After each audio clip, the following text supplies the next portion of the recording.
하나님은 창세기에서 아담과 하와에게 동산 모든 나무의 열매를 먹을 수 있지만 선악을 알게 하는 나무의 열매는 먹지 말라고 말씀하셨습니다.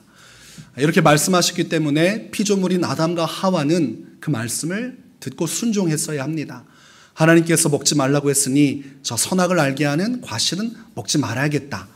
그래서 바라보지도 말고 가까이 하지도 말아야 했습니다. 그런데 성경을 보니까 그들이 어떻게 했어요? 오히려 그것을 주목했고 그것을 욕심을 내서 따 먹었습니다. 먼저 그것을 먹은 사람이 누굽니까? 네, 하와입니다. 여자가 먼저 그 선악을 알게 하는 나무를 따서 먹었습니다. 뱀이 유혹하고 미혹을 하게 되니까 결국은 욕심에 의해서 하나님이 되고 싶은 하나님의 영광에 스스로가 이룰 수 있는 방법이 있다고 속아 넘어가서 그것을 먹었습니다. 그러니까 하나님의 말씀보다도 무엇이 앞선 것입니까? 하와 자신이 더 소중하고 앞선 것입니다.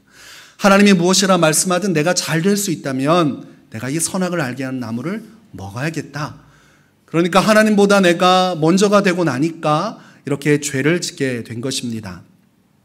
금지된 이 열매를 하와가 먹고 나서 자기만 먹은 것이 아니라 또 누군가에게 이것을 건네주면서 먹으라고 했습니다. 역시 남자 아담이었습니다. 아담이 그것을 받았을 때 어떻게 했어야 될까요? 사랑하는 여인이여, 내가 그대를 사랑하지만 이것은 하나님께서 금하신 것이기 때문에 나는 먹을 수 없습니다. 이렇게 거절했어야 됩니다. 하나님을 먼저 생각했어야 되는데 아담이 그렇게 하지 않습니다. 성경 말씀 보니까 별 말 없이 하와가 주니까 그것을 받아서 자신이 먹어버렸습니다. 그러면 아담은 지금 어떤 걸 선택한 겁니까? 하나님보다도 자신의 배필인 하와를 선택한 것입니다. 하나님의 말씀이 있지만 하나님의 말씀보다 누구의 말에 귀를 기울인 겁니까? 평생 동안 자신과 함께할 동역자요 배필인 여자 하와의 말을 들은 것이에요. 그것도 어떻게 보면 정확하게 말하자면 하나님보다도 사람을 더 사랑한 결과다. 그래서 인류 최초의 죄악 그리고 하나님의 심판이 임하게 된 궁극적인 것은 욕심이었고 그 욕심은 하나님보다도 사람을 더 먼저 생각했기 때문입니다. 하와가 아무리 말해도 그것을 부정했어야 돼요. 뱀이 아무리 유혹해도 나 자신이 높아질 수 있다 해도 하나님을 위해서 거절했어야 됩니다. 둘 다 하나님보다도 나 자신 또는 이웃을 더 소중히 여겼기 때문에 인류의 죄악이 시작되었고 하나님과의 불화가 시작되었고 주님의 심판이 시작된 것입니다. 그때부터 뱀과 그리고 여자의 후손인 예수 그리스도의 영적인 전쟁이 시작되면서 성경의 역사가 흘러가기 시작한 것입니다. 아들이 오기까지 사단은 어떻게든 예수님이 오시지 못하도록 끊임없이 방해했습니다. 그것이 성경의 모든 전쟁과 기근과 여러 가지 환난과 핍박의 이유입니다. 아들이 오시지 못하도록 하기 위하여 그렇게 끊임없이 하나님의 역사를 회방한 것입니다. 그리고 신약에 이르러서 약속대로 아들이 왔고 그리고 뱀의 머리를 깨부수고 사탄의 머리를 깨부수고 하나님의 심판과 멸망으로부터 온 인류 믿는 자들을 구속하는 하나님의 구원이 완성된 것입니다. 하나님께서 말씀하셨을 때 아담과 하와가 하나님을 먼저 생각했더라면 이것을 먹었을 때 하나님이 얼마나 기분이 안 좋으실까? 이것을 먹었을 때 하나님의 영광이 얼마나 땅으로 추락하겠는가? 우리가 하나님을 무시하고 하나님을 없인 여기는 꼴이 되지 않겠는가? 아무리 유혹해도 나는 하나님 말씀을 듣겠다. 이렇게 하나님을 먼저 선택했으면 이런 비극은 우리에게 이루어지지 않았을 것입니다. 성도의 아주 중요한 의무가 있습니다. 가장 먼저 하나님을 우선시하는 것이 가장 먼저 하나님을 소중히 여기는 것입니다. 하나님의 일, 하나님의 영광, 하나님의 뜻이 이루어지는 것. 그래서 예수님께서 주기도문을 말씀하실 때 하나님의 뜻이 하늘에서 이루어진 것과 같이 이 땅 가운데 이루어지는 것을 위해서 기도하라고 말씀하셨어요. 가장 우선시되는 것은 성도가 소원해야 되는 것은 하나님께서 말씀하신 그 뜻이 우리의 인생 속에 이루어지도록 하는 것, 그것이 우리가 살아가는 이유며 우리가 이 땅에서 숨쉬는 이유입니다. 이것을 분명히 성경은 말씀해 주고 있는 것입니다. 여러분, 우리가 가족을 이루면서 살고 있어요. 가정을 이루며 살고 있습니다. 그러면 가정에서는 가장의 역할이라는 게 있습니다. 남편이 또는 아내가 또한 가장으로서 이 가정을 돌볼 때 가장 중요한 것은 다른 가정보다도 어느 가정을 우선시해야 됩니까? 내 가정을 우선시해야 되는 거예요. 가장이라면 지금 내 가정이 굶어 죽을 위기에 처해 있다면 다른 가정에 가서 먹을 것을 내놓아주는 것이 아니라 먼저 내 가정을 돌봐야 됩니다. 내가 낳은 나의 자녀들, 그 생명에 대한 책임을 져야 되고 내가 평생 언약한 아내 또는 남편에 대한 책임을 져서 그들을 보호하고 그들의 삶을 돕는 일에 가장으로서의 역할을 해야 됩니다. 그런데 어떤 가정이 있는데 어떤 가장이 자신의 가정을 돌보지 않고 자꾸 밖에 나가서 다른 사람만 돌보는 거예요. 아이들은 입을 옷도 없고 먹을 것도 없고 쓸 돈이 없어가지고 정말 거지처럼 살아가는데 자신의 것 다 버려서 이웃에 있는 가정을 돌본다고 생각해 봅시다. 여러분들 어떻게 그 사람을 판단할 수 있습니까? 참 어리석구나. 정작 지금 중요한 것이 무엇이고 무엇을 선택해야 되는지 저 사람은 지금 착각을 하고 있구나.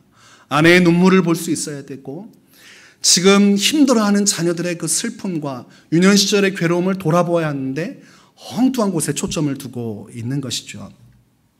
성도가 하나님의 일을 먼저 하지 않는 것은 이와 똑같습니다. 하나님의 교회, 하나님의 사명, 하나님이 내게 성령을 통해 하신 말씀을 듣고 하나님께서 원하시는 그 뜻을 추구하는 것이 먼저야 되는데 세상적인 일들, 세상적인 내 성공과 명예와 수많은 나와 연결된 그 일들을 먼저 돌아보는 것은 이와 똑같은 것입니다. 직장에서 부르면 밤낮으로 달려가고 직장에서 문제가 생기면 잠을 못 이루고 땀을 뻘뻘 흘리면서 그 일을 해결하기 위해 노력합니다. 그런데 하나님의 일을 위해서 부르면 오지를 않아요. 하나님의 일이 어그러지고 문제가 되면 가슴 아파하고 고통스러워하고 이것 때문에 몸부림쳐야 되는데 그렇게 슬퍼하지 않는 것이에요. 강 건너 불구경하듯이 누군가는 하겠지. 어떻게 하나님이 알아서 역사하시겠지. 그렇게 살아가는 것입니다. 이게 참 위험한 함정과 같은 것이에요. 세상의 일은 존귀하고 귀한 것으로 내가 인정하고 살아가지만 정작 하나님의 일은 뒷전이 되는 것. 오늘날 그런 일들이 교회 안에 만연합니다. 정작 내가 지켜야 할 교회, 내가 섬겨야 할 교회, 이것을 통해 하나님을 영화롭게 하는 삶으로 서야 하는 것이 내 세상의 일보다 먼저 되는 것입니다. 하나님의 영광이 떨어지고 교회가 무너지면 내 직장이 잘 돼도 우리에게는 아무 의미가 없는 것이 되어야 됩니다. 아니 회개하면 되지. 아니 교회 옮기면 되지. 이런 것들은 하나님 안에서 지금 본질이 없는 것이. 궁극적으로 세상의 것이 본질이 되고 하나님의 일이 비본질이 된 것입니다. 하나님 앞에서 내 신앙이 어떠해야 되는지 굳은 의지도 절개도 결단도 없는 것이에요. 일단 세상 것부터 먼저 하고 나머지 하나님의 이룰 것을 조정하면 된다는 생각을 하기 때문에 영적으로 희생의 자리로 갈 수가 없는 것입니다. 세상의 것을 추구하게 되는 것이죠. 그러나 성경은 분명하게 우리의 정체성을 이야기합니다. 우리의 소속은 세상에 속해 있는 것이 아닙니다. 여러분 이 사실을 받아들입니까? 굉장히 중요합니다. 근데 대부분의 사람들이 내가 세상에 속해 있다는 소속감, 내 직장, 평생 직장에 속해 있다는 소속감은 강한데 하나님의 영광, 하나님의 백성으로서 내가 천국에 속해 있다는 이 소속감은 굉장히 약합니다. 우리가 빌립보서 3장 20절 말씀을 보면 그러나 우리의 시민권은 하늘에 있는지라 거기로부터 구원하는 자 곧 주 예수 그리스도를 기다리노니 라고 되어 있습니다. 성도가 가장 첫 번째로 여겨야 되는 것은 내가 하나님 나라에 속해 있으며 내가 하나님의 백성이고 장차 임할 예수 그리스도를 고대하면서 이 땅을 살아가고 있다는 것입니다. 그러니까 내가 먼저가 되는 것은 천국, 하나님의 나라예요. 내가 속한 곳은 하나님 나라입니다. 내 가정은 하나님 나라입니다. 세상이 내 가정이 아니에요. 내가 속한 하나님 그리고 하나님의 가정, 이 교회 안에서 머물며 주의 일을 이루는 것이 성경은 첫 번째다. 이렇게 이야기를 합니다. 소속감을 분명히 하지 못하니까 예수님께서 요한복음 15장 18절과 18절에서 그것을 분명하게 구분해 주셨습니다. 세상이 너희를 미워하면 너희보다 먼저 나를 미워한 줄을 알라. 너희가 세상에 속하였으면 세상이 자기의 것을 사랑할 것이나 너희는 세상에 속한 자가 아니요 도리어 내가 너희를 세상에서 택하였기 때문에 세상이 너희를 미워하느니라. 굉장히 극단적인 것 같지요? 이분법적이잖아요. 아니 다 예수 믿어야 될 사람인데 굳이 믿는 자와 안 믿는 자를 이렇게 예수님은 극단적으로 나눌 필요가 무엇인가? 다 같이 하나가 되어서 천국 백성으로 가라고 하면 되지. 왜 굳이 세상과 선택받은 백성 그리고 세상에 속한 자와 천국에 속한 자를 구분하실까? 명확한 소속, 내가 어디에 속한 자인지 정체성이 분명하지 않으면 결코 하나님을 위해 살 수 없다는 말씀입니다. 여러분, 우리가 세상을 살아가지만 여러분 세상 사람들과 다르다는 오늘 예수님의 말씀을 받아야 돼요. 불신자들하고 함께 어울리면서 세상 속에 살 수밖에 없지만 그러나 나는 하나님의 자녀요, 하나님께서 세상에서 부른 자요, 구별된 자로서 이 세상의 멸망이 아닌 영원한 천국 백성으로서 여기에 잠시 머무는 것뿐이라는 사실을 항상 인지하고 있어야 됩니다. 안 그러면 세상적인 생각이 여러분을 잡아먹게 되어 있습니다. 세상 사람들이 하는 생각을 똑같이 하게 되어 있습니다. 내가 지금 어디에 속해 있는지도 분간하지 못하고 세상 사람들이 교회를 바라보는 관점으로 교회를 바라보고 세상 사람들이 하나님을 바라보는 관점으로 하나님을 바라보고 세상 사람들이 종교 생활하는 그 관점으로 교회 와서 종교 생활을 하게 되는 것이 말씀을 벗어난 엉뚱한 길로 가는 종교인으로서 살아가게 되는 것입니다. 그래서 우리가 소속감이 분명해야 된다. 이것이 우리가 신앙적으로 가장 먼저 잊지 말아야 할 것임을 알아야 됩니다. 하나님께 속한 백성을 어떻게 살아야 됩니까? 마태복음 22장 37절에서 예수님이 말씀하셨습니다. 예수께서 이르시되 내 마음을 다하고 목숨을 다하고 뜻을 다하여 주 너의 하나님을 사랑하라. 이것이 성경에서 가장 우선되는 모든 계명을 다 종합해서 모았을 때 예수님께서 우리에게 정확하게 말씀하시는 핵심 계명입니다. 10계명을 다 즙을 짜가지고 내서 한 잔에 마실 수 있는 그 계명이 마음과 목숨과 뜻을 다해서 하나님을 사랑하는 것, 세상을 사랑하는 것도 아닙니다. 세상에 속해서 내 영화를 사랑하는 것도 아니에요. 이 세상에 살지만 하나님을 가장 많이 사랑하고 하나님께 모든 사랑을 드리는 것, 그것이 신앙이라고 이야기를 하고 있습니다. 여러분의 목숨보다 하나님이 더 소중해야 한다는 것이에요. 그러니까 내가 죽을지언정 하나님을 배신해서는 안 된다. 내가 죽을지언정 내 뜻을 모두 하나님께 바쳐야 된다. 그러니까 세상에 내 모든 정열을 다 쏟는 것이 아니라 하나님께 내 모든 정열을 쏟는 것이 먼저가 되어야 된다. 이렇게 말씀을 하고 계신 겁니다. 심지어 예수님은 마태복음 10장 37절에 이렇게 말씀하셨습니다. 아버지나 어머니를 나보다 더 사랑하는 자는 내게 합당하지 아니하고 아들이나 딸을 나보다 더 사랑하는 자도 내게 합당하지 아니하며. 불신자들은 이 말을 받지 않습니다. 받을 수가 없는 거예요. 이 말을 이야기하면 이상하다 생각할 거예요. 아니, 종교생활이 아무리 좋아도 가정을 소홀히 할 수는 없다. 이 말씀을 받지 않습니다. 그러나 예수님은 그렇게 말씀해 주셨어요. 예수님이 사역하실 때 마리아와 또한 자신의 동생들이 찾아와서 예수님께 자꾸 와서 이런저런 이야기를 하려고 하는 것을 성경이 기록합니다. 부정적인 피드백입니다. 예수님께서 자꾸 엉뚱한 짓을 하니까 가족들이 불안해서 예수님께 찾아오는 거예요. 그만해라, 이것이죠. 그때 예수님은 하나님의 말씀대로 행하는 자가 내 가족이라고 말씀하셨어요. 그들이 내 어머니라고 말씀했습니다. 그러니까 이 복음 앞에서 하나님의 영광 앞에서 무엇이 중요한가 얘기할 때 사람보다도 가족보다도 하나님이 더 우선이 되어야 된다. 이렇게 성경은 말씀합니다. 여러분, 이거를 받아들이지 못하면 여러분이 이미 불신자들, 세상 속에서 그들과 긴밀하게 연결돼서 영향을 받고 있다는 것이에요. 이 신앙은 과거 우리의 선조들이 지켜왔던 거예요. 남편한테 몽둥이로 두들겨 맞으면서도 눈물로 교회에 와서 눈이 이렇게 멍들고 온몸이 다 찢겨져도 울면서 기도했던 것이 우리 믿음의 어머니들의 모습이었습니다. 예수 믿는다고 했다가 유교 집안에서 아버지한테 몽둥이로 죽을 만큼 두들겨 맞고 또 호적에서 빼겠다고 할 때도 아버지 앞에 눈물을 흘리며 무릎 꿇고도 나는 예수님을 포기할 수 없었다고 말했던 우리의 선조들의 그 신앙이 오늘날 한국교회를 만들었습니다. 그런데 그게 다 변질되어 버렸어요. 가족을 위해서라면 주일날 여행을 가고 가족들이 뭔가 원하는 것을 하기 위해서는 예배가 뒷전이 되고 예배를 조정하기 시작하고 개인 경건 시간을 조정하기 시작하고 하나님 앞에 결단을 하지 못하고 그저 내가 우선시 되는 것을 먼저 추구하고 남은 시간이 있으면 그때 하나님 일을 해야지 이렇게 바뀌었습니다. 그러니까 주일날은 어쩔 수 없이 예배 오는데 평일날은 교회 오지 않는 거예요.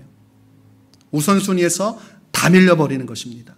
우선순위가 하나님의 나라요 하나님의 영광이 되면 내 일상 속에서도 예배의 자리 오고 기도의 자리 올 수 있는데 이 세상의 것이 커 보이고 이 세상이 전부고 나도 이 세상에 속해 있다는 잘못된 소속감을 가지니까 정작 하나님의 일에 필요할 때는 그 왕의 부름에 응답하지 않는 것입니다. 내가 중요하고 내 가정과 직장이 중요하고 내 건강이 중요한 것이에요. 그래서 하나님의 일은 나중에 할 수 있다는 생각을 가지고 그렇게 살아가는 것입니다. 오늘날 그 생각이 교회를 약화시켰어요. 그리고 주중 예배를 무너뜨렸습니다. 그러다 보니까 기도원은 살아남을 수 없죠. 아니 교회 예배도 안 나오는데 기도원 가겠습니까? 그러니까 기도원들이 다 연달아 도산하게 되고 일부 큰 교회들, 재정이 있는 교회들만 특별한 목적을 가지고 건물을 사서 교회 개인의 기도원으로 쓰거나 또는 필요에 따라 대여해 주는 일로 그렇게 명맥을 유지하고 있습니다. 기도원 잘 되지 않습니다. 기도원 하면 적자가 나는 거예요. 그러니까 기도원을 버틸 수가 없는 것입니다. 뭐 와서 헌금을 해야 되는데 됩니까? 교회에서도 헌금하는 사람들이 줄어나가는데 기도원까지 가서 누가 헌금합니까? 시대가 바뀌었고 사람들이 냉랭해지니까 교인들도 그 무리에 끼어들어서 교회도 같이 차가워지고 있는 것이죠. 그러나 하나님은 하나님 앞에서 사람이 더 중요해지면 안 된다. 명확하게 말씀하십니다.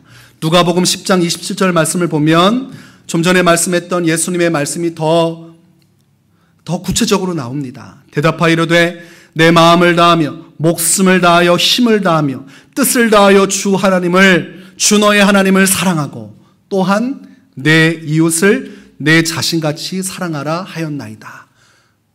무슨 말이에요? 하나님도 사랑하고 이웃도 사랑하는 것이 맞지만 이것을 비교해 보면 무엇이 우선된다는 겁니까?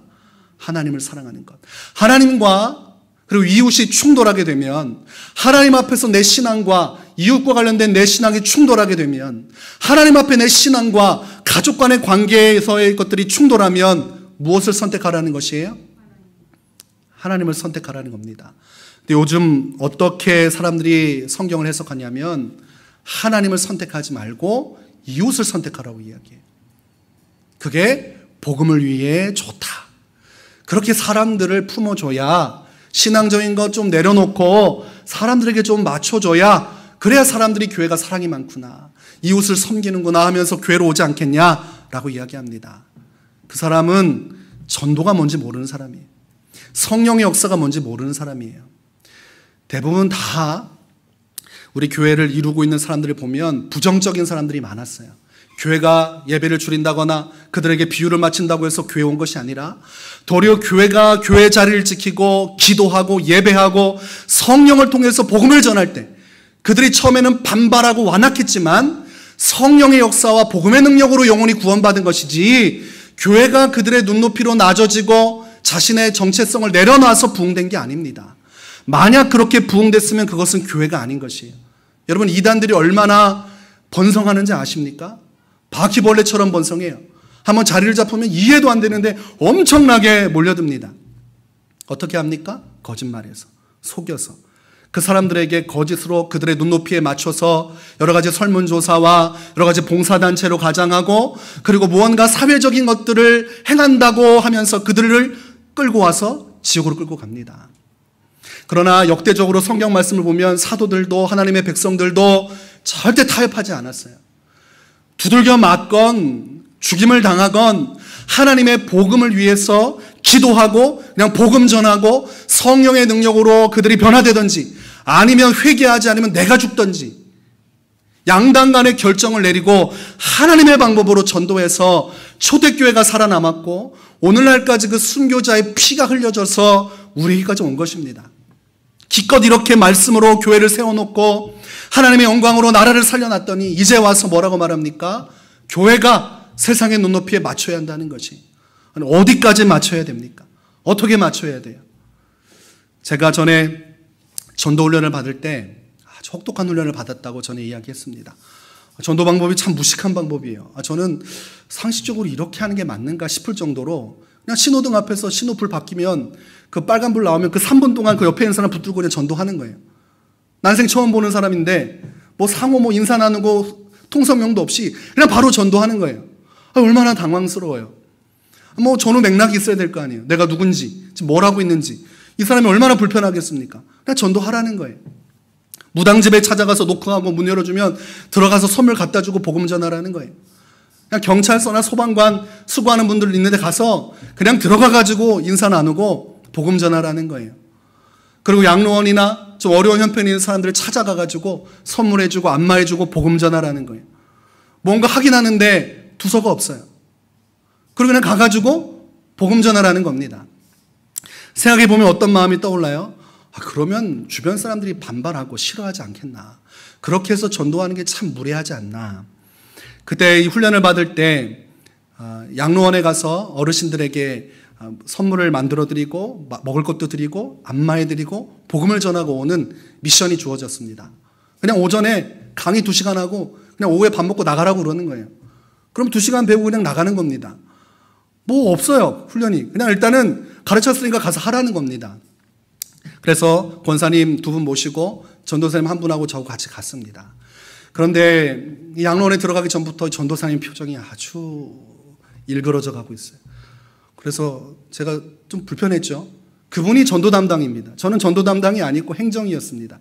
찬양인도와 행정을 담당했고 이 교회 전도는 이 사람이 맡은 거예요. 저는 그냥 담임 목사님이 가라고 하니까 그냥 아무 생각 없이 온 겁니다. 그런데 양로원에 가서 복음 제시를 하고 막 하는데도 이분은 저 구석에서 아무것도 안 하는 거예요. 인상을 굉장히 쓰고 있어요.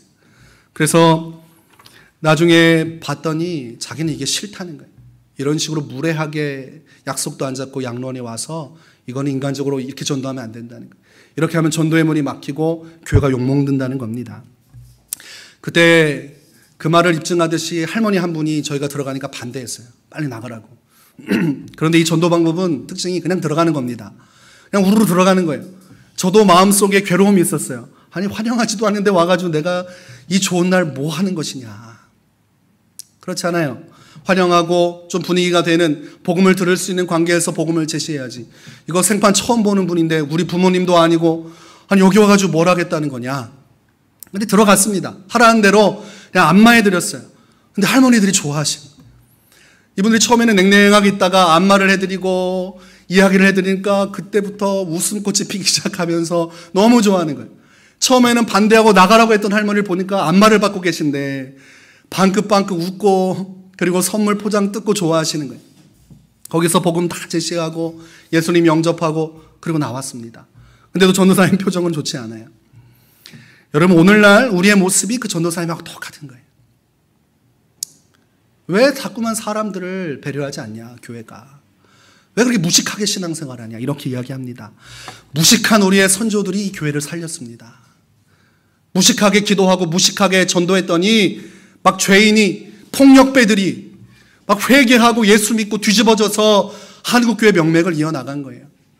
고상하고 인격적인 관계에서 매너를 지키면서 복음 전에서 한 게 아니라 우리 성결교회는 특별히 시골 구석구석마다 북치면서 아이들에게 사탕 나눠주면서 애들이 때로 몰려오면 거기다가 복음 전하고 힘든 가정 있으면 찾아가서 먹을 것 주고 복음 전하고 그렇게 해서 교회가 세워졌습니다.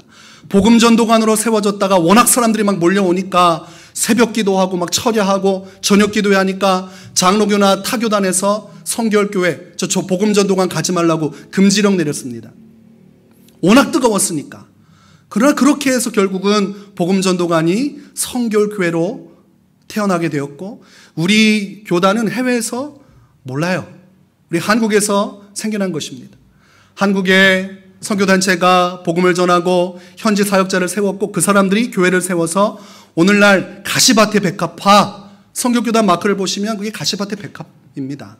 어려운 고난 중에 피어난 한떨기 꽃처럼 아무도 받아주지 않았고 인정하지 않았을지라도 초대교회적 마음을 가지고 하나님 중심으로 복음 전하고 기도해서 오늘날 이렇게 교회가 일궈진 것입니다.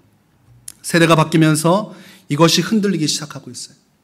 어려운 상황에 처할수록 이것이 두드러지게 되는데, 하나님보다도 사람이 중심에 선 교회로 변하게 되는 것입니다. 교회가 편의를 제공하기 위해서 여러 가지 것들을 하는 건 좋습니다. 요즘 트렌드가 다 그렇잖아요. 교회가 세워지면 꼭 카페가 생기고, 그 앞에서 편의를 제공해서 마음을 열고 지역 주민들을 불러들이고, 그 안에서 또 전도잔치를 해서 선물도 주고, 그렇게 해서 부담 없는 강사를 초청해서 교회 문턱을 낮춘다. 잘못된 것이라고 생각하지 않습니다. 그러나 본질적인 것까지 흔들리면 그것은 안 되는 것입니다. 디모데후서 4장 2절 상반절에 보니까 너는 말씀을 전파하라. 때를 얻든지 못 얻든지 항상 힘쓰라. 교회는 어떤 상황에서도 복음의 역사를 계속 이루어 나가는 것이 하나님의 뜻입니다. 이것이 적합하다, 아니다 판단할 수 없을 만큼 오리무중인 상황에서도 성경은 교회는 복음을 위하여, 전도의 사명을 위하여 멈추지 말고 그 길을 가라고 말씀을 하고 있는 것입니다. 오늘 본문에서 사도 바울이 하는 이 신앙 고백을 여러분 주목하셔야 돼요. 오늘날 우리 교회들에게 하시는 말씀입니다. 이제 내가 사람들에게 좋게 하랴, 하나님께 좋게 하랴.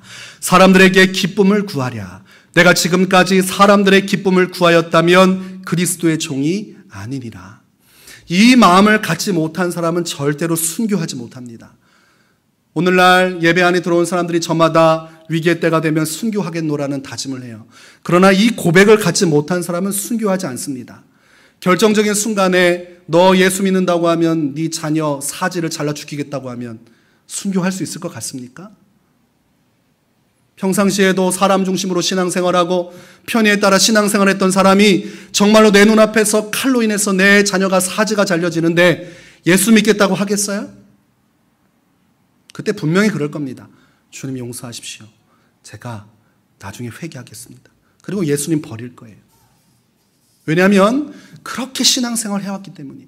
작은 갈등과 어려움 속에서 사람을 선택하고 세상을 선택하고 하나둘씩 합리화하면서 살다가 정말 본질적인 문제가 터지면, 정말 이게 내 생명을 흔드는 문제가 터지면 다 뒤로 빠진다는 거예요. 불이 딱 켜지면 바퀴벌레가 나와 있다가 확 숨듯이 정말 본질적인 위기가 닥치면 몇 명이나 순교할 것인가? 이 문제는 굉장히 중요한 문제입니다. 순교하지 못하면 결국은 배교해야 되고, 배교를 한번 하게 되면 끝까지 해야 되는데 그러다가 멸망하는 것이에요. 지금 한번 배교했는데 나중에 또 못하겠습니까? 또 배교하게 되는 거예요. 또 가족이 위협당하거나 나로 인해 누군가가 죽임당하고 한다 하면 그거는 내가 못 보지 하면서 예수 버리는 것입니다. 그러나 사도 바울의 신앙은 그런 것과 달랐어요. 사도 바울은 40에 한한 감한매를 5번 맞고 3번 태장을 맞고 1번 돌로 맞고 3번 파선하고 일주야를 기쁜 바다에서 지내고 강의 위험과 강도의 위험과 동족의 위험과 이방인의 위험과 신의 위험과 광야의 위험과 바다의 위험과 거짓 형제의 위험을 감수했습니다. 본질을 위해서 사람들 간의 갈등과 그 안에서 일어나는 폭력적인 사태를 묵묵히 받아들이면서도 복음 전했다는 거예요.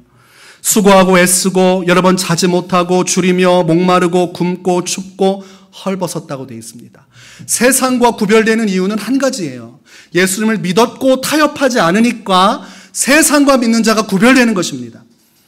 근데 오늘날 구별이 안 돼요. 성도들도 왜 성경 말씀이 이렇게 불신자와 믿는 자를 구별할까? 마지막 날 구원받을 자와 구원받지 못할 자를 구분하는 것인가? 라고 결과적으로 생각하지만 성경은 과정을 이야기하는 것입니다. 이 땅을 살아갈 때 믿는 자는 죽을지언정 하나님을 선택하고, 믿지 않은 자는 하나님을 선택하지 않는 인생의 수많은 선택과 그 과정을 통해서 하나님 편에 선 천국 백성과 세상에 속한 세상 백성을 구별하는 것이에요. 그러니까 여러분이 이 세상에서 어떻게 살아가는지를 통해서 구별되어야 됩니다. 믿는 사람들이 위기 속에 교회를 비난하고 교회를 벗어던지고 예배를 등한시할 때 믿는 자는 그럼에도 불구하고 예배를 지키고 하나님 중심으로 어떤 희생을 감수하면서도 하나님의 영광을 추구할 때 구별되는 것입니다. 이 구별되는 것이 너무 고통스러운 거예요. 세상에서 나 괜찮은 사람이고 멀쩡한 사람인데 교회 와서 하나님 말씀대로 하면 내가 천하의 죽일 놈이 되는 겁니다. 그러나 그렇게 해서 구별돼야 천국 백성인 것입니다. 한 위기의 순간 구별되지 않으면 그 믿음은 무슨 의미가 있습니까? 이 땅에 살면서 믿지 않은 사람하고 똑같은 선택을 하면서 교회가 열리기도 하고 닫히기도 하고 예배가 없어지기도 하고 빼앗겨지기도 하고 이런 것들을 다 용납하면 믿는 자하고 안 믿는 자하고 무슨 차이가 있어요? 단지 평안할 때 예배하냐 예배하지 않냐 단지 그 차이뿐이라고 생각을 합니까? 어떤 위기 속에도 하나님을 먼저 선택하고 내가 고난받더라도 하나님의 일을 먼저 살피는 자가 오늘 예수님께서 말씀하시는 참된 신앙, 정말로 주님을 사랑하는 자며 세상 그 무엇보다 어떤 사람보다 하나님을 소중히 여기는 자입니다. 그 사람을 그리스도인이라고 부르는 것입니다. 오늘날 예수 믿는다고 교회에 들어와서 앉아있는 사람들이 그리스도인이 아니라 어떤 특정한 상황에 처했을 때 무엇을 선택하냐에 따라서 그리스도인과 비그리스도인으로 나뉘는 것입니다. 행함이 없는 믿음은 죽은 것이라는 것이 그 뜻이. 삶 속에서 드러나지 않은 믿음은 아무리 입으로 얘기하고 좋은 날 아무리 울면서 찬양하면서 신앙 고백해도 위기의 순간 드러나지 않으면 다 가짜입니다. 다 가짜예요. 그러나 날이 좋았기 때문에 드러나지 않다가 코로나 상황이 발생하게 되니까 이게 문제가 된 거예요. 그 목회자들이 말을 할 수 없는 거예요. 말을 잘못하면 교회가 두쪽나게 생겼어요. 그래서 말을 하지 않습니다. 그러나 목회자들은 알고 있죠. 누가 정말 신앙생활을 온전히 하고 있는가, 누가 바르게 신앙생활을 하지 않는가, 이걸 구분하게 됩니다. 이거 구분 못하면 그 사람도 문제가 있는 것입니다. 욥기를 보면 사탄이 욥의 온 재산을 가져가고 자녀를 가져가고 욥의 육신의 건강마저도 빼앗아 갑니다. 모든 것이 다 완전히 망가져서 온몸은 질병으로 인해서 아주 넝마처럼 걸레처럼 돼버렸습니다. 피가 솟고 고름이 가득한데 아무런 소망이 없을 때 그때 욥이 어떻게 했어요? 욥기 1장 20절을 보니까 욥이 일어나 겉옷을 찢고 머리털을 밀고 땅에 엎드려 예배하며 라고 되어 있습니다. 정신이 없는 가운데 다 날아갔는데 그때도 예배하고 있는 거예요. 고난 속에도 하나님이 먼저인 거예요. 지금 내 처지가 이렇게 되고 자녀가 다 죽어서 슬퍼해야 할 그 시간에도 먼저 하나님부터 예배하고 보자. 예배부터 하고 그리고 나서 이제는 상황을 바라볼 것입니다. 그가 평상시 어떠한 중심을 가지고 하나님 앞에 머물러 있었는지를 환난과 위기가 보여주는 것입니다. 욥기 2장 9절에 보니까 욥의 아내는 달랐습니다. 하와하고 똑같이 욥의 아내가 뭐라고 말하냐면 그의 아내가 그에게 이르되 당신이 그래도 죄의 온전함을 굳게 지키느냐 하나님을 욕하고 죽으라. 당신의 신앙을 온전하게 지키려고 하지 말고 이쯤 됐으면 이런 환난이라면 믿음이 뭐가 중요하냐. 우리가 믿는 것도 잘 되려고 믿은 건데 다 끝났으니까 너 신앙 아무 의미도 없고 그냥 하나님 욕하고 자살하고 죽어라. 이러고 아내가 떠나갔습니다. 그런데 욥기 2장 10절에 이렇게 말합니다. 그가 이르되 그대의 말이 한 어리석은 여자의 말 같도다. 우리가 하나님께 복을 받았은즉 화도 받지 아니하겠느냐 하고 이 모든 일에 욥이 입술로 범죄하지 아니하니라고 기록하고 있습니다. 정말 아내를 사랑하면 아내를 위로해야 되지 않습니까? 아내를 끌어안아야 되잖아요. 근데 지금 누구를 변호하고 있어요? 하나님 편에 서서 하나님을 변호하고 있어요. 그런 말 하면 안 된다. 우리 하나님께서 복도 주셨으면 이 화도 주실 것이야. 하나님 앞에 예배하는 것 또는 하나님을 섬기는 것은 멈출 수 없고 그렇게 하나님을 향해서 비난하면 안 된다. 정말 사랑하는 아내였고 소중한 아내였지만 하나님과의 문제에서 갈등이 일어나면 누구를 먼저 선택하는 것이에요? 하나님입니다. 예수님이 그 말씀하신 거예요. 너의 아버지나 어머니나 아들이나 딸을 하나님보다 더 사랑하지 말라. 어떠한 상황에서도 하나님을 먼저 존귀히 여기는 것, 그게 성경이 말하는 신앙입니다. 근데 그 신앙이 오늘날 변질되고 있습니다. 우리가 하나님 중심으로 신앙이 서게 되면 인생의 모든 것들이 바뀌게 돼 있어요. 선택이 바뀌게 돼 있고 말이 바뀌게 되어 있고 내 신앙에 가는 발걸음이 달라지게 되어 있습니다. 누가 뭐라고 해도 내 갈 길을 가게 되어 있는 것입니다. 여러분이 어떤 중심을 가지고 지금 하나님 앞에 있는가? 나는 나 자신이 아니면 내 가정이 내 주변에 있는 사람들이 하나님보다 더 소중한 사람은 아닌가? 나는 사람들이 다 나를 욕하고 돌을 던지고 침을 뱉는다 할지라도 하나님 먼저 생각하고 하나님의 영광을 위하여 하나님의 나라와 하나님의 교회를 먼저 생각하는 사람인가? 여러분, 그것이 너무나 중요합니다. 사도 바울이 말하죠. 내가 지금까지 사람의 기쁨을 구하였다면 그리스도의 종이 아니니라. 교회가 생명을 얻는 것은 본질을 잃지 않을 때 가능합니다. 교회가 하나님 앞에 의미를 갖는 것은 본질을 잊지 않았기 때문입니다. 세상 사람들의 특징은 교회와 나를 분리하고 세상 일이 먼저고 내가 먼저인 거예요. 그러나 신앙인은 세상과 나는 간 곳 없고 구속한 주만 보이는 사람입니다. 하나님 편에 서서 하나님만 생각하는 거예요. 그래서 어떤 상황이 왔을 때 내 생명은 어떠하나? 사람들의 시선은 어떡하나가 아니라 하나님이 뭘 원하시나? 하나님께서 어떻게 하면 영광을 받으실까? 하나님께서 궁극적으로 내게 원하시는 것이 무엇일까? 거기에 초점을 맞추게 되어 있습니다. 얼마 전 개천절 날만 해도 또 한글날만 해도 에버랜드와 서울대공원 등의 주차장은 차가 될 수 없을 만큼 무수히 많은 차들이 몰려왔어요. 에버랜드 매표소 앞에서는 사람들이 그거 놀이기구 하나 타려고 서 있는데 90분 정도를 기다리고 타기도 했습니다. 또 김포공항은 주차장을 봤더니 아주 꽉꽉 차 있어요. 비행기 타고 여행 가겠다고 수많은 사람들이 거기서 또 줄 서가지고 공항으로 이동하고 있습니다. 에버랜드도 서울대공원도 김포공항도 사람들이 바글바글하고 시장에 가도 시장에도 사람이 있고 백화점에 가도 백화점에 사람이 많고 그렇게 사람들이 드글드글 대는데 지금 뭐만 금지되어 있습니까? 심각한 것입니다. 세상 사람들은 맞다 이렇게 얘기를 해요. 이게 맞는 거다.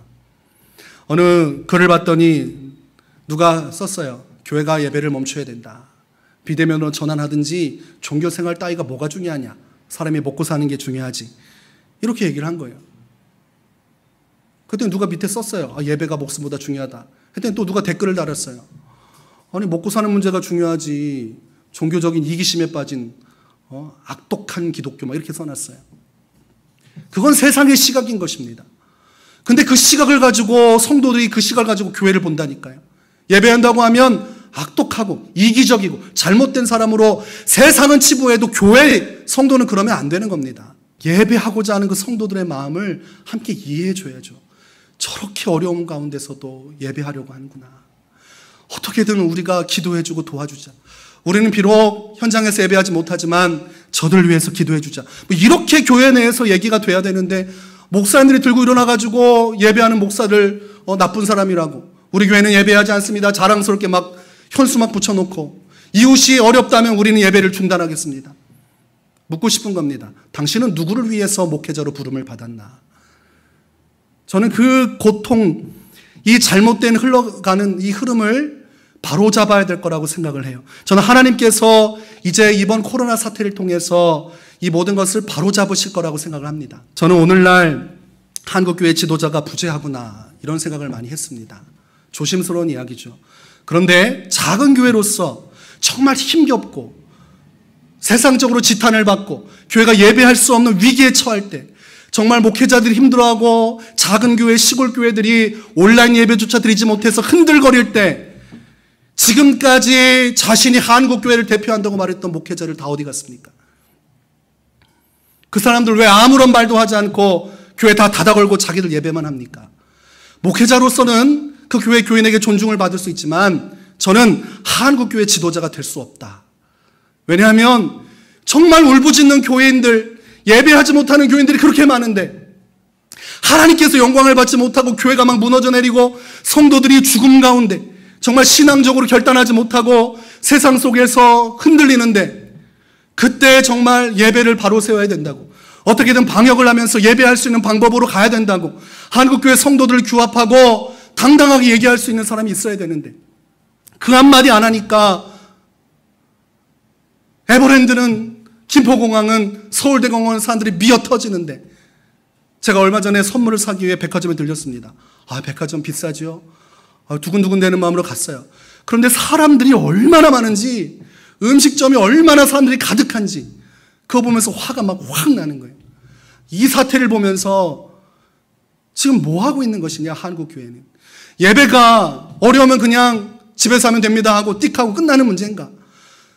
이거는 영혼이 달린 문제고 구원의 문제고, 그리고 그 잠시간의 시간을 통해 누가 지옥으로 떨어져 나갈지 누구도 장담할 수가 없습니다. 목회자는 두렵고 떨림으로 예배를 지키고 어떻게든 한 영혼이라도 살리기 위해서 애를 써야 됩니다. 그러니까 기도하고 노력하고, 그리고 힘 있는 교회들은 마음을 모아서 이것을 이야기했어야 됩니다. 얼마 전에 한교연이라는 단체에서 발표를 했습니다. 18일부터 한국교회는 모든 예배를 정상화하십시오. 지금까지 우리가 이웃을 사랑한다는 마음으로 예배를 금했지만 이렇게 하다 보니까 교회가 무너지고 하나님 나라의 복음의 역사가 훼손됐습니다. 회개하는 마음으로 18일부터 전국에 있는 한국교회는 예배하십시오. 성명을 발표했어요. 교회를 비판하자는 게 아니에요.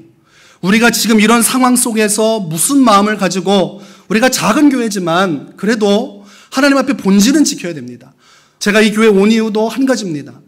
하나님의 영광을 생각하기 때문에 온 것입니다. 제가 여러분에게 예배를 강조한 이유도, 기도를 강조한 이유도 한 가지입니다. 하나님의 영광을 먼저 생각하기 때문입니다. 아무리 우리의 생명이 중요하고 세상적인 지위가 중요하고 명예가 중요하고 다른 사람들 다 죽어가는 그리스도인들의 정체성이 중요해 보여도 내가 믿는 하나님, 그 하나님께 드리는 오늘 이 순간의 예배와 내 헌신과 내 수고가 제일 중요한 이유입니다. 만약 이것이 저는 분명하지 않으면 목회자 안 할 것입니다. 밥벌이 하려고 목회자 하면, 적당히 세상에 맞춰서 할 것 같으면, 이러면 예배하고 저러면 예배 안 하고 할 것 같으면 무엇하러 여기서 이것 하고 있습니까? 중요한 건 우리 교회가 지금까지 해쳐온 그것들이 헛되지 않다는 것을 알고 계시라는 겁니다. 우린 교회는 작아도 예수님 편에 서서 어떻게든 무언가를 하기 위해서 몸부림치고 있다는 것입니다. 저는 주님이 그것을 알아줄 것이라고 생각을 합니다. 세상 사람들이 아무리 욕하고 아무리 비난해도 하나님은 알아주실 것이라고 저는 생각을 합니다. 그리고 어려운 상황 속에서도 그 하나님만 바라보면서 지금도 우리는 예배하고 있습니다. 앞으로 어떤 일이 닥치든 여러분, 사람과 이웃 거기에 포커스를 맞추지 마세요. 하나님, 자꾸 하나님을 사람 중심으로 끌어오지만 성경은 절대적으로 하나님 중심입니다. 하나님을 위해 순교할 수 있고, 하나님을 위해 가정을 버릴 수 있고, 하나님을 위해서 자신의 가진 부와 명예 버릴 수 있고, 그렇게 하나님을 위해서 죽어간 수많은 선교자들의 피가 하나님께 상달되었고 오늘날 교회를 세웠습니다. 사람 중심으로 행해서 교회가 이렇게 온 것이 아니에요. 오늘날 교회가 태만해지고 자꾸 숫자를 늘리려다 보니까 본질을 빼놓고 하다 보니 위기가 닥치니까 엉뚱한 쪽으로 자꾸 나가고 있습니다. 여러분, 우리가 끝까지 하나님께서 기뻐하시는 것, 하나님을 위한 신앙으로만 매진할 수 있기를 주의 이름으로 축원합니다.